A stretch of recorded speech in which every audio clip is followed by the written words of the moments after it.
What happens when a silver-haired woman, quietly seated in first class, is treated like she doesn't belong, only for the crew to discover she owns the airline? It started with a spilled cup of tea and ended with a company's soul being rewritten. But this isn't just a story about power. It's about dignity, redemption, and the seat we all deserve. Before we dive in, let us know, what time are you listening to this and where are you? Drop a comment below. We'd love to hear from you. The airport was buzzing, like it always was at this hour, 7:30 on a cold Seattle morning. Travelers bustled past one another, rolling sleek suitcases and clutching lattes, their voices clipped and quick. Outside the massive glass windows of the Seattle-Tacoma terminal, a dull gray sky stretched out over the tarmac, low and unmoved, pressing down with winter's quiet weight. Merelda Vaughn stood a little apart from the current of motion. Her coat was wool, faded navy, with buttons that had seen better days. She held a small leather suitcase by its handle, well-worn but clean, and moved slowly, purposefully, toward the first-class check-in line.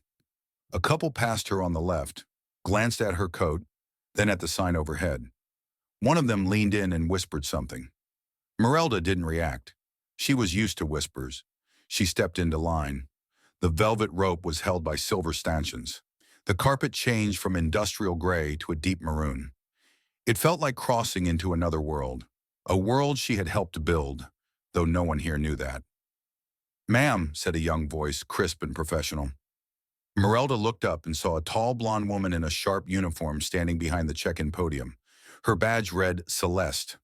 The woman's eyes flicked from Merelda's coat to her shoes, then to the boarding pass in her hand. "Are you sure you're in the right line?"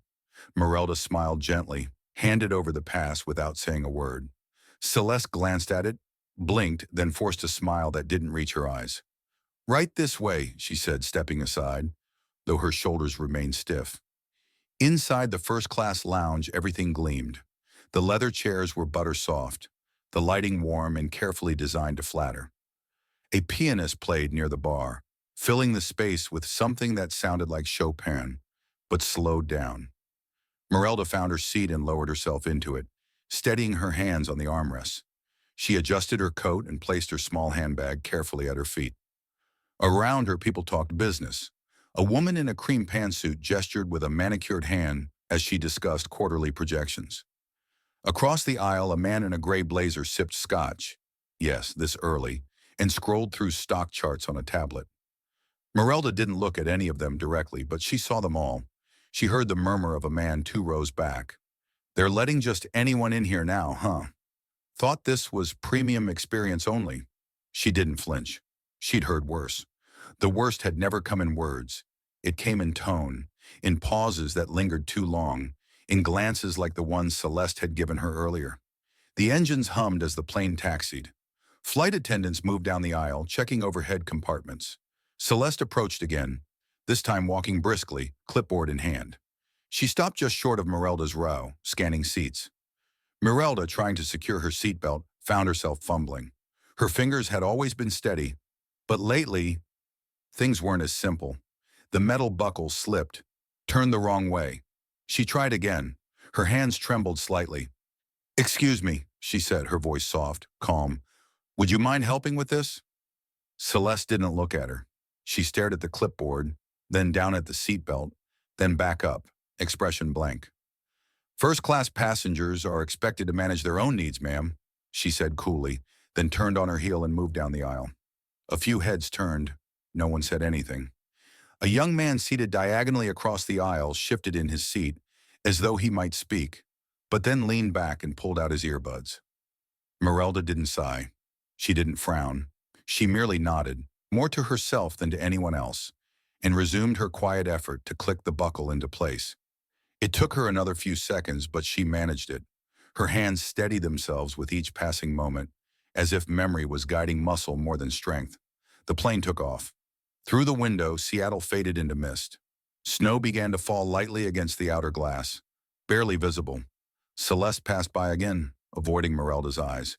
She offered a drink to a businessman with an expense account, chuckling softly at his joke. The difference in tone was clear. Brighter, warmer, rehearsed. Merelda turned to the window, not to look out, but to let her thoughts settle. She hadn't flown commercial in nearly a decade. She'd sat in boardrooms, in private jets, at dinners with senators. But this trip wasn't about comfort. It wasn't about status. It was about something far more personal. A voice came back to her then, gentle and deep, the voice of her late husband. Sometimes you have to step off the pedestal to see what's growing underneath it. She could still picture his face, still hear him say it. He'd been right then. He was still right. Outside, the snow thickened. The seat was warm now, the hum of the plane steady. Merelda glanced down at her hands. The buckle was still fastened, secure and silent. And on her lips, a faint smile, tinged with sadness, but not defeat. Maybe it was time, she thought. Maybe it was time to remind them what this company was built for. The clouds outside the window blurred into a soft gray wash. Snowflakes traced faint streaks across the glass, dancing against the motion of the plane. Merelda Vaughn sat back in her seat, hands resting lightly on her lap, eyes fixed somewhere beyond the horizon. She wasn't angry. That surprised her a little. The words Celeste had spoken, sharp in their coldness, might have stung someone else. But for Merelda, it wasn't about personal insult. It was about what those words represented. That tone, that indifference wasn't just a fluke. It was the symptom of something deeper, something broken. She had helped build this company from scratch, decades ago, alongside her husband. It wasn't about money back then. It was about people, about dignity, about the simple idea that anyone, no matter where they sat, deserved to be seen and heard. Her husband used to say, "Airplanes connect places. We connect people." She could still hear his voice, especially when she closed her eyes. She looked around the cabin now. The glossy wood veneer, the subtle lighting, the noise-canceling silence. The first-class section had grown more elegant over the years, but somehow colder too. It felt more like a showroom than a place of hospitality. That shift, that chill, it haunted her more than the comment or the belt or the look Celeste gave her. Merelda glanced down at the armrest. Her fingers touched the smooth leather, tracing lightly over the surface. There, beneath a layer of synthetic polish, she could still feel the indentation, barely visible now, where a small plaque used to be. She whispered, not quite aloud, "Comfort means more when it's human." Years ago, she'd insisted those words be engraved onto every first-class seat. Not as branding, but as a reminder. Over time, someone had decided it wasn't stylish anymore, so they covered it up. Not removed, just hidden, like the soul of the company itself. Somewhere across the country, in a glass-walled office overlooking downtown Seattle, Rhodes Harlan stared at his screen. He had just received a brief internal memo. Chairwoman Emerita Merelda Vaughn was currently aboard Flight 247 en route to Charlotte. No further context. Rhodes exhaled slowly. He wasn't surprised. He'd sensed something like this coming. Merelda never did anything by accident. If she was flying commercial, first class or not, she was doing it for a reason. He called for his assistant. "Make sure quality control is monitoring every interaction on that flight," he said, discreetly, "and I want all passenger reports flagged and forwarded directly to me." The assistant nodded and hurried out. Rhodes stood and walked toward the tall window. The city below looked small, almost toy-like in the gray winter haze. He owed everything to her, not just the job. Years ago, he'd been one of the first recipients of the Vaughn Fellowship, a scholarship program for low-income students who showed potential in service leadership. He'd written his thank you letter by hand. She'd responded with a check, a personal note, and an invitation to lunch. That lunch had changed his life, and now here he was, CEO of the very company she built, a company he feared had drifted far from the shore she once anchored it to. He turned back to his desk, opened a secure file marked Internal Policy Review. A few clicks in, he found it. Heart First Protocol, deprecated October 2022. Reason, no longer aligned with luxury tier service branding. He leaned back in his chair, rubbing his forehead. That policy had been the heart of the company, training every employee to lead with empathy, to serve without assumption, to look people in the eye and listen. It wasn't a slogan, it was a philosophy. And now it was gone. quietly, almost cowardly, swept under the rug in favor of premium identity. He remembered what she'd told him once, late at night after a board meeting that hadn't gone well. When kindness stops being the standard, it becomes a weapon. And if we lose that, we won't just lose our way, we'll lose our worth. Back on the plane, Celeste made her way down the aisle, tray in hand. She glanced at the woman in 3A again, the old woman, still sitting so still, looking out the window. Something about her presence unsettled Celeste, though she couldn't put her finger on why. Across the aisle, a man in a tailored navy suit had been watching too. Not obviously, but enough to make Celeste uneasy. She adjusted her posture, smiled at him, and continued walking. But the thought lingered. Why did that woman feel different? Not just her age or her clothes. There was something in the way she carried herself.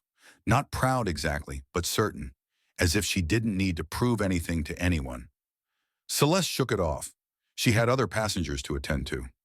Back in Seattle, Rhodes closed the file. He stared at the screen for a moment longer, then pressed a button on his intercom. Set up a meeting with the first-class training staff. End of week. Tell them I want everyone present. He didn't say why. He didn't have to. On the plane, Merelda gently placed her hand back on the armrest. She closed her eyes just for a moment. Her fingers, still resting on the spot where the engraved plaque used to be, felt warm. So much had changed, but some things still whispered beneath the surface, waiting to be heard again. The cabin remained quiet, but not in a peaceful way. The kind of silence that fills a room when everyone senses something off, yet no one says a word. Merelda sat straight in her seat, hands folded gently, eyes forward. She didn't fidget or adjust the blanket that lay across her lap. After Celeste's refusal to help with the seatbelt, the air around her had shifted, not in volume, but in weight. Passengers nearby had seen what happened. Some looked away, others pretended they hadn't noticed. The man across the aisle who had earlier muttered about just anyone now kept his eyes on his phone. The hush that followed wasn't out of respect. It was out of discomfort, and everyone knew it. Celeste moved down the aisle with mechanical grace, every step rehearsed. She straightened a pillow here, adjusted a tray table there, nodding politely at passengers who fit the image. In her mind, she was doing what she had been trained to do: maintain the standards of first class, keep things polished, controlled. What she didn't say aloud but believed firmly was that passengers, like the old woman in 3A, didn't belong here. It wasn't personal. It was about consistency, about image. They expect warmth, she once overheard in training, but not too much. Be available, not emotional. Professionalism is luxury. That had stuck with her. She caught a glimpse of Merelda again. The woman hadn't moved much since boarding, other than to buckle herself in. Her coat still looked out of place, draped across her lap. Celeste knew the brand. Wool, practical, definitely not designer. It reminded her of something you'd find at a thrift shop, maybe even donated. It wasn't cruelty, she felt. It was calculation. She returned to the galley to prepare the beverage cart. Her hands moved quickly out of habit. She placed a teacup on a tray, added a lemon wedge, and filled the small pot with hot water. Then she rolled the cart back up the aisle. "Would you like anything to drink, ma'am?" she asked as she reached Merelda's row, voice neutral. "A cup of tea, please. Just plain." Without a word, Celeste set the cup on the tray table and poured the tea, her movements rushed but not sloppy. Still, when she placed the cup down, it slid slightly. A small splash of the hot liquid jumped over the rim and landed on the top of Merelda's hand. Merelda flinched ever so slightly, pulling her hand back with a quiet hiss. She didn't cry out or complain, just reached into her purse, took out a handkerchief, and gently dabbed the spot. Celeste barely blinked. "I suggest being more careful next time, ma'am." From a few rows back, a man lowered his newspaper. He was in his early 60s, dressed in a tailored sports coat and corduroy slacks. His name was Terrence Lowe, though no one here knew it. A retired journalist, he now ran a column focused on service culture and corporate ethics. He watched the exchange with quiet intensity and took a mental note. Back at her seat, Merelda held the teacup without sipping. The sting on her hand had already faded, but a deeper ache settled in. Not from the heat, from the familiarity of this feeling. She had spent a lifetime working to prevent exactly this kind of moment. She'd walked countless aisles like this one, wearing a uniform not much different from Celeste's. She remembered helping a nervous father calm his toddler during turbulence. She remembered stopping to fix a broken clasp on a handbag for an elderly widow who didn't speak English. Back then, these weren't favors. They were duties, expected, welcome. Now it seemed the idea of care had become a risk, something to avoid for fear of losing polish. Her thoughts were broken by a soft chime overhead. The seatbelt light came on as the pilot announced their initial descent into Charlotte. At the company's headquarters, hundreds of miles away, Rhodes sat at his desk, staring at a message blinking on his screen. Silent feedback alert. Flight 247, Level 3 flag. The system had been Merelda's idea long ago. Anonymous input submitted by passengers during flight, funneled directly to leadership. Rarely used these days, especially in first class. The fact that someone had triggered it meant something had gone noticeably wrong. He read the flag comment, observed tone and behavior toward older passenger in 3A to be cold, dismissive, not reflective of the company's stated values. Would recommend review. Rhodes stood up from his chair, phone already in hand. Have a driver meet me at the terminal in Charlotte, he said to his assistant. Chairwoman Vaughn will be arriving shortly, and tell scheduling to prepare a review session for first-class training. On the plane, Celeste had returned to her galley station, glancing at the passenger manifest. She didn't usually bother, but something about the older woman had nagged at her. Her eyes landed on 3A. Merelda Vaughn, chairholder, do not disturb. She blinked, looked again. It had to be a mistake. A glitch. No way that woman was... No. She shook her head. Probably a legacy title or honorary nonsense someone forgot to delete. She pushed the thought away and kept her expression composed. As the plane dipped gently toward landing, Merelda lifted her eyes and looked directly at Celeste one more time. Their eyes met briefly. I used to believe service was the soul of this company, she said softly, but with unmistakable clarity. I hope you still have some of that soul left. Celeste said nothing. Her lips pressed into a line, her hands folding tighter behind her back. The cabin tilted slightly as they began final descent, but in that moment, it wasn't the altitude that made Celeste feel off balance. The wheels touched down in Charlotte with a soft thud, and the plane rolled slowly toward the gate. The lights in the cabin brightened, and a familiar voice came over the intercom, flat and rehearsed. Welcome to Charlotte. We thank you for choosing Aurelia Skylines, Celeste said, her tone steady, her expression unreadable. Merelda waited until the aisle cleared. She wasn't in a rush. The bruise on her hand, still faintly red from the tea spill, was mostly covered by the folded handkerchief she'd rested over it. When she finally stood, an elderly man who had been seated 2 rows back stepped aside to let her pass. As she did, he smiled gently. You handled that with such grace, he said, almost as if he'd been waiting for a moment to speak. Merelda gave a warm nod. Her eyes, though kind, carried something else behind them. Years, weight, memory. Stepping out of the aircraft, her shoes met the jet bridge with quiet determination. She walked without luggage, just her soft leather bag tucked in her hand. The terminal was brightly lit, sterile but bustling, filled with the usual mix of greetings, phone calls, and the shuffle of rolling suitcases. Inside her mind, 2 distinct voices tugged at her. One said, call it out. Right now. Let them know who you are and what she did. Let her feel the consequences. The other was quieter, more measured. Wait, let the truth rise by itself. Let her face what she doesn't know she's done. She took a breath and chose the second. Not because she was weak, but because she believed change meant more when it came from within, not fear. Back on the aircraft, Celeste helped fold blankets into neat squares. A fellow attendant leaned against the galley divider. You think that lady in 3A is going to file a complaint? The co-worker asked, glancing toward the now empty cabin. Celeste shrugged, smirking. They always act like they want to say something, but never do. She'll forget about it by tomorrow. The co-worker hesitated. You sure she wasn't someone important? Celeste gave a small, breathy laugh. Old lady with a frumpy coat? Please, I see a dozen like her every week. In another part of the building, a quiet office flickered with lamplight and low conversation. The human capital manager reviewed files as requested.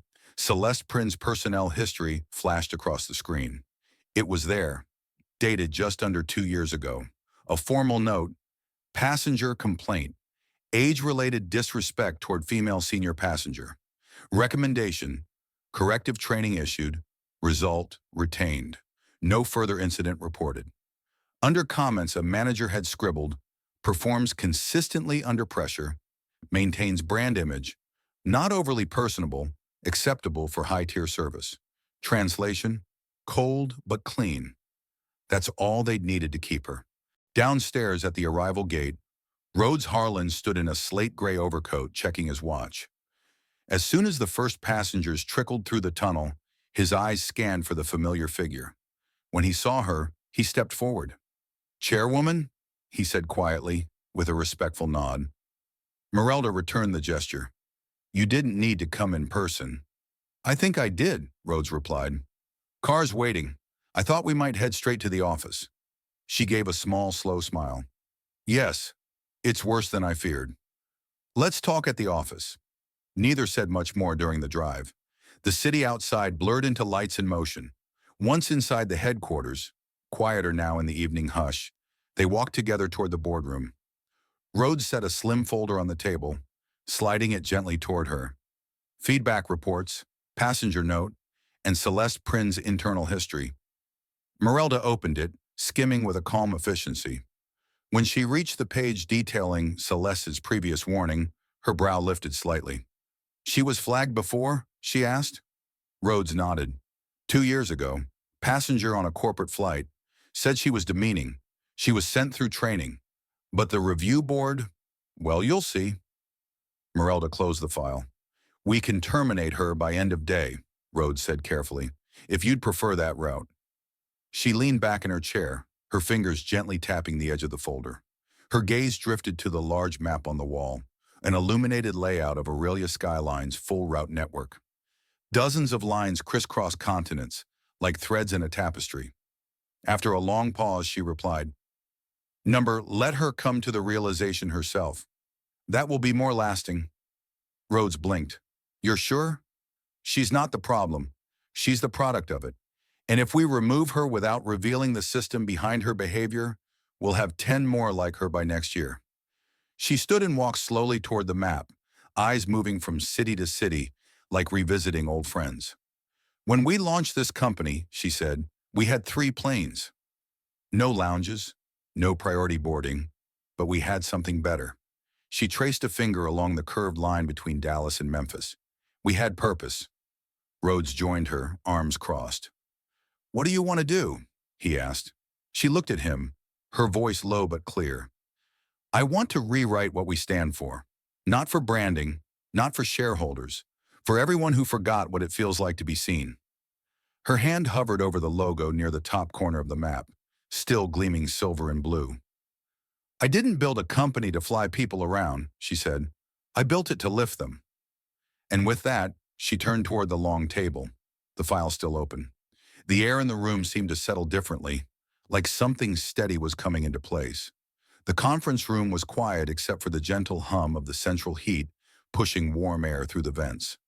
Outside, Charlotte's skyline gleamed under a silver dusk. Inside, the walls of the room were lined with charts, sales growth, consumer ratings, color-coded performance matrices. Data in perfect fonts, sleek, sterile. Merelda Vaughn sat at the head of the long glass table, her reading glasses low on her nose, fingers moving carefully over the stack of folders spread before her. Rhodes Harlan sat across from her, hunched slightly, more like a student than a CEO. Between them, a silence hung in the air. Not awkward, not hostile, just weighty, necessary. Merelda opened one of the older board reports. Her eyes skimmed page after page until she stopped at a line boxed in red. Motion, remove heart-first protocol from internal training. Reason, not aligned with luxury tier identity, passed 5-2. She closed the folder slowly, not slamming it shut, but sealing it like one might close a coffin. "You were still CEO in title when they voted this," Rhodes said, his voice tight. "I was. And I was recovering from surgery. They knew I wouldn't be there. I tried to fight it, he added, but the board, they wanted prestige, not people. Merelda looked at him, not coldly but directly. You don't build prestige by tearing down people. That's not leadership, that's cowardice. Rhodes nodded once, gaze dropping to the table. That was the first time she had ever spoken to him like that. She wasn't angry, just done waiting. She leaned back in her chair, eyes drifting to the wall where a framed photograph from the early days of Aurelia hung slightly crooked. In the image, she was 20 years younger, crouched next to an elderly woman in a wheelchair, helping her buckle in for a charter flight. Her smile was wide. Her hands were steady. Back then, kindness wasn't a slogan. It was the job. Rhodes stood and crossed to a side cabinet, pulling out a leather-bound binder. You should see this, he said, placing it gently in front of her. Branding initiative from last year. Merelda opened it, and immediately her lips pressed tight. There it was. Empathy perceived inefficiency. Minimal engagement equals high value perception. Emotionless professionalism equals market confidence. She flipped page after page, slides filled with phrases like customer distance modeling and first-class detachment training. She landed on a page with a photo of a training class. Celeste was front and center. Her posture was perfect, her face blank. The caption beneath read, Celeste Prin, model trainee for high-standard delivery. They turned kindness into a flaw, Merelda whispered. She wasn't speaking to Rhodes. She was speaking to the ghosts of her own work, warped by polish, stripped of soul. She stood and walked to the photo again, taking it off the wall and setting it gently on the table. We used to bow to people. Now we step over them. Then she turned to her laptop, opened a new document, and began typing with a clarity that hadn't touched her fingers in years. Her hands moved slowly but surely. At the top, she typed, The Aurelia Standard, a Code of Grace. For hours, she wrote. Rhodes watched, offering coffee, then silence. The room stayed lit by a single table lamp, casting shadows across the floor like the lines of an old flight path. Finally, she pushed the laptop toward him. Read it. He sat and started, unsure what to expect. But as his eyes passed over the first lines, his breath caught slightly. No passenger will ever be valued less because they seem weak, old, quiet, or unfamiliar.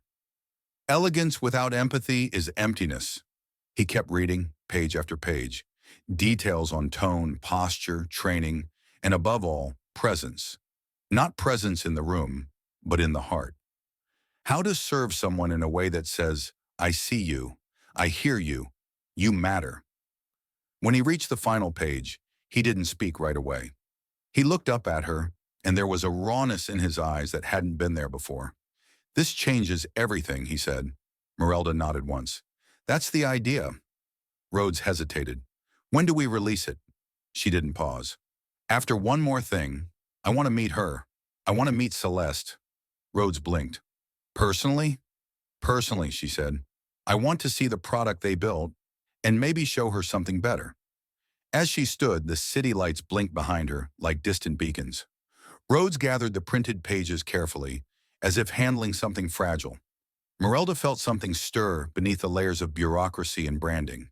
It wasn't anger, it was purpose. The message came just after Celeste clocked in. It was short, barely 3 lines. She was to report to the executive suite for a meeting with a customer. No details, just a time, a room number, and the instruction that it was not optional. At first, her stomach twisted. Then it straightened itself out as quickly as it had turned. This wasn't the first time she'd been called in for a conversation, and nothing had come of it before. She hadn't broken any rules. She'd followed procedures, maintained tone, upheld the brand. Celeste told herself she was fine. But when she stepped into the small windowed room just past the double doors of the executive floor, her breath caught in her chest. Merelda Vaughn sat at the head of the table. She wasn't wearing the wool coat. Today she wore a soft gray blazer over a cream blouse, a silver brooch pinned neatly to the lapel. On the table in front of her was a simple nameplate, Merelda Vaughn, Chairwoman Emerita Aurelia Skylines. The air inside the room felt thicker than any altitude Celeste had flown through. I didn't realize, she said, her voice taut. I treated you like I would treat anyone in first class. Merelda didn't blink. That's the problem. Celeste opened her mouth, then shut it. The standard script failed her. There was no company phrase for this. No handbook response. Merelda's tone wasn't angry. It wasn't icy. It was calm, measured in a way that made the words sink deeper. I've sat where you sit, she said. Not just in that seat, but in your shoes.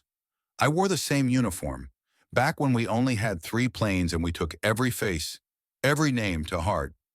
Celeste stayed standing. She couldn't quite sit down, though the chair behind her was open.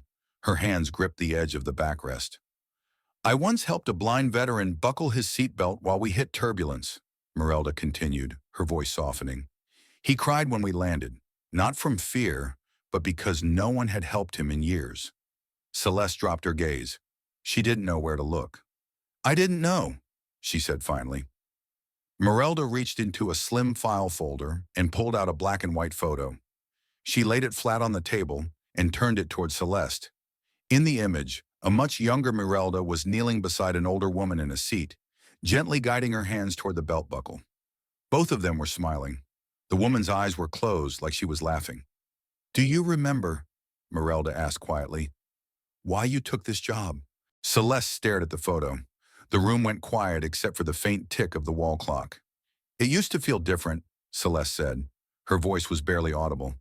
I thought I had to change to fit the brand. Her shoulders eased just slightly. Her hands let go of the chair. You weren't wrong to want to belong, Merelda said, but you were taught to belong to the wrong thing. She reached into her bag and placed a small bound document on the table. No more than a dozen pages, printed on thick paper. The front read, The Aurelia Standard, a Code of Grace. Celeste hesitated, then stepped forward and took it. We're changing the brand to fit people, Merelda said, not the other way around. Celeste nodded but didn't speak.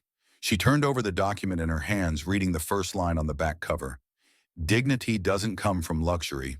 It comes from recognition.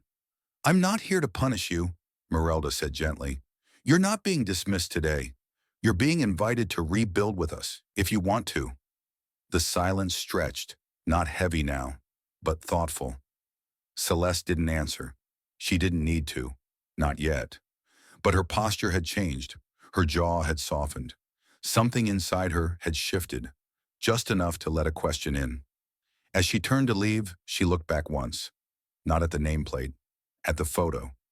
Outside in the corridor, Rhodes leaned against the wall with his arms crossed, waiting. She didn't speak much, Merelda said, closing the door behind her. But did she hear you? Merelda nodded. Not all of it, but maybe just enough. You really believe she'll change? He asked. She gave a small smile, more tired than amused. People don't change because they're told to, she said. They change because they're shown something worth believing again. They stood together for a moment, watching through the frosted glass as Celeste walked slowly down the hallway, the small document still held in her hands. Not a punishment, a possibility. Not the end of something, the beginning of something harder, and maybe something better. The conference room didn't feel like a place where change would happen.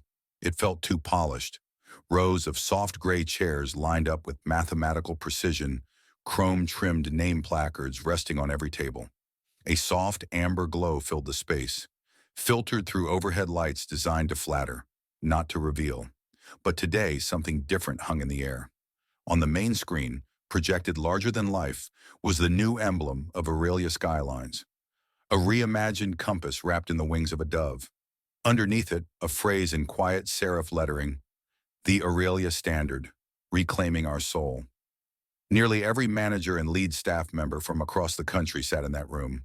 From seasoned flight directors to new hire supervisors, they'd all been told this would be an important meeting, but no one had told them why. Celeste Prynne sat in the last row. She hadn't styled her uniform to be sharper than the manual required. No perfect bun, no designer earrings, no expensive perfume. Just her standard navy blazer, a simple pin, and a quiet presence. She shifted in her seat as the door to the side of the stage opened and a woman stepped out. At first, few noticed. The woman walked slowly, carrying a thin folder under one arm. Her white hair curled gently around her shoulders, and she wore a soft gray suit. Nothing flashy, but well-pressed and quietly elegant. Only when the MC cleared his throat and said, "Please welcome our founder and chairwoman emerita, Miss Merelda Vaughn," did the room still, and then stunned. You could hear the breath catch in at least a dozen throats. Some people glanced at each other, unsure they'd heard right. A few lowered their heads. One woman in the second row put a hand over her mouth. A man in uniform straightened in his chair with sudden shame in his eyes. Celeste froze. She hadn't known this was coming. Merelda reached the podium and paused, eyes gently moving across the crowd like someone looking not for faces, but for signs of readiness. "I never expected," she began, "to be standing here again, but sometimes we need to return, not to reclaim power, but to restore purpose." She held up a weathered piece of paper from her folder. "This," she said, "was the first service charter I wrote. Back then we had fewer rules, but we had more heart. Somewhere along the way, we started measuring polish instead of presence. We traded comfort for coldness. Elegance became a wall instead of a welcome." The room remained silent. No one shifted. No one scrolled their phones. Merelda went on. "My late husband once told me, 'You don't fly people across the sky if you forget how to carry their dignity.' That line built this company, and it's time we remember it." She paused. "Service isn't a tray of champagne. It's a moment when someone feels seen. And if we've lost that, we haven't just lost our identity, we've lost our soul." It wasn't a speech, it was a remembering. From the back row, Celeste slowly rose. Her voice when it came wasn't strong, but it was honest. "I forgot why I chose this job," she said. "I was trying so hard to look first class that I forgot to act like it." Heads turned. "I didn't know what I was becoming. I thought distance was professionalism, but it was just fear. Fear of doing it wrong, of being vulnerable." She stopped, took a breath. "I'm sorry." Merelda looked at her, not with triumph, but with quiet encouragement. "Redemption," she said, "is not asking to stay. It's choosing to rise." And in that moment, a shift happened. Not on the screen, not in policy, but in people. Something softened, unclenched. A crack in the shell of corporate polish where real change might grow. Merelda turned to Rhodes, who had been sitting quietly near the stage. She handed him the folder. "This is yours to carry now. Just don't lose its heart." Inside was the full Aurelia standard, her rewritten service model.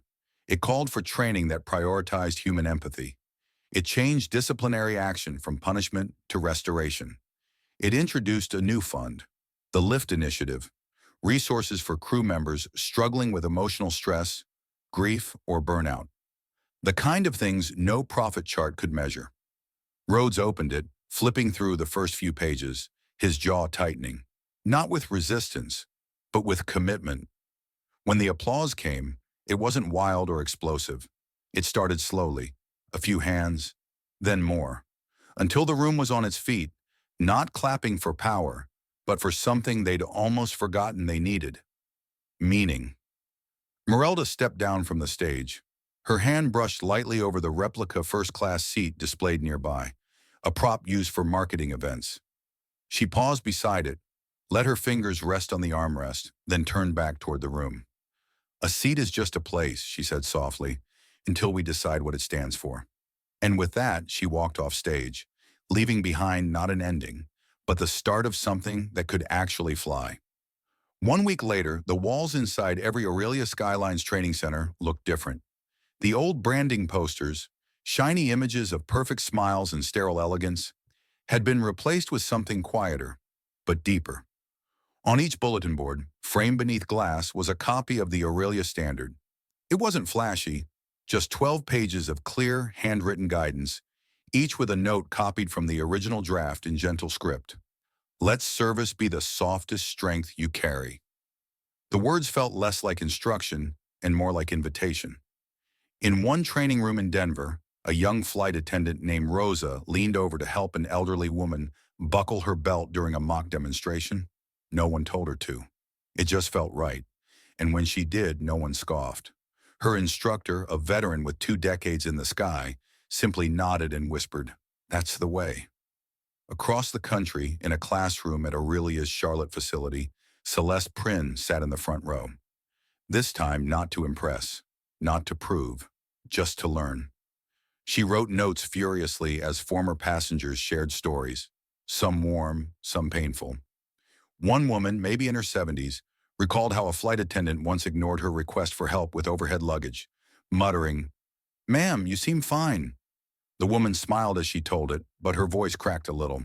Celeste didn't look away. She wrote down the sentence, word for word. Later, during a practice session, she spotted an older gentleman struggling with a heavy suitcase during the simulation and stepped in quickly, lifting it into the bin with quiet ease. Someone behind her patted her shoulder. She turned. It was Marcus, one of the instructors she'd always thought disapproved of her. He smiled, not politely, but sincerely. "Nice work," he said. That small gesture landed heavier than any disciplinary memo ever had. Back at her home nestled in the Carolina foothills, Merelda Vaughn moved slowly through the small room she called her corner of memory. The walls were lined with photos, plaques, and pieces of uniforms from another lifetime. Her old stewardess blouse, pressed and slightly faded, hung beside a photo of the original Aurelia crew, 11 of them, standing arm in arm on the tarmac, beaming into the wind. She sat at her desk near the window, fountain pen in hand. The letter she was writing was simple. No flourishes, no pretense. Just her handwriting, looping and precise. She sealed the envelope, pressed the flap shut with care, and placed a single stamp in the corner. She didn't label who it was for.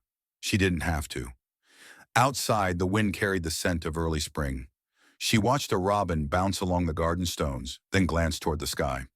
Later that afternoon on the rooftop terrace of Aurelia's headquarters, Rhodes met her beneath the wide expanse of blue. He held a folder in one hand, an expression of calm relief on his face. "The board approved the full rollout," he said. "You did it." Merelda didn't answer right away.